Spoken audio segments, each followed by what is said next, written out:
আসসালামু আলাইকুম। আজকে আমি আলু দিয়ে ডিম ভুনা করব। এখানে আমি ডিম তিনটা দিয়ে দিলাম। এবার ভালোভাবে এটা ভেজে নেব।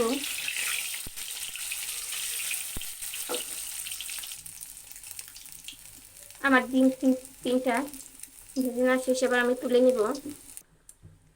কড়াইতে কিছুটা আমি তেল দিয়ে নিয়েছি। এবার বড় বড় দুটো পেঁয়াজ দিয়ে দিব। পেঁয়াজ কুচি, পেঁয়াজটা আমি বাদামি কালার করে ভেজে নেব।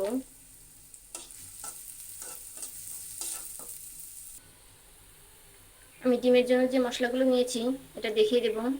এখানে হাফ টেবিল চামচ জিরা গুঁড়ো আছে, হাফ টেবিল চামচ মরিচ গুঁড়ো আছে, স্বাদ মতো লবণ আছে, হাফ টেবিল চামচ হলুদ গুঁড়ো আছে, হাফ টেবিল চামচ আদা রসুন বাটা, আর হাফ টেবিল চামচ ধনিয়া গুঁড়ো আছে। আমি সম্পূর্ণ মশলাটা দিয়ে দিব। আমি সম্পূর্ণ মশলাগুলো দিয়ে দিয়েছি। এটা ভালোভাবে কষিয়ে নিব।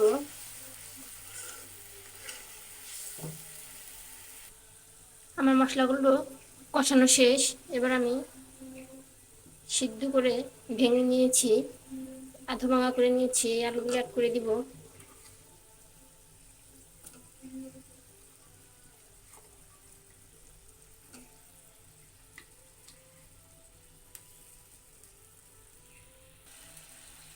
ভালোভাবে আলুগুলো কষিয়ে নিব। আমার আলুটা কষানো হয়ে গেছে। এখন আমি ডিম তিনটা দিয়ে দেব।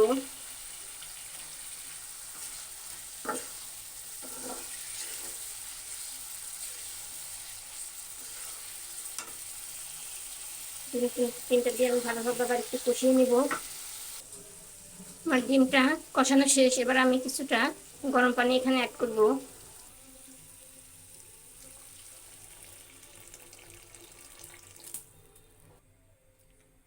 আমি ডিমের ঝোলটা দিয়ে দিলাম। এটা এখন আস্তে আস্তে হবে। আমার যখন শরীর ভালো থাকে না তখন আমি এভাবে শর্টকাটে রান্না করে নিই।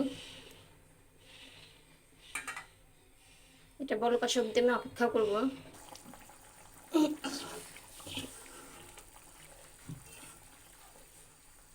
আমি এখানে ভাজনা বাটাটা দিয়েছি। এটা অন্য ভিডিওতে আপনাদেরকে দেখিয়ে দিয়েছি। এটা আমার ফ্রিজ আগে থেকে বাটা ছিল। এখানে কিছু এখন গরম মশলার গুঁড়ো অ্যাড করবো। এখানে আমি সামান্য পরিমাণ গরম মশলার গুঁড়া দিয়েছি।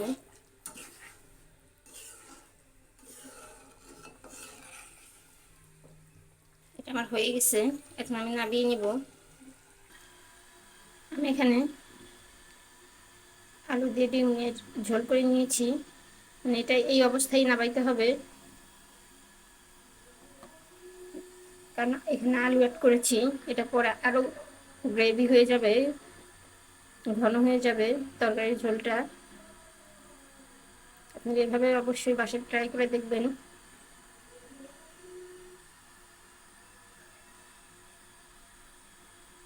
দেখুন কেমন হয়েছে।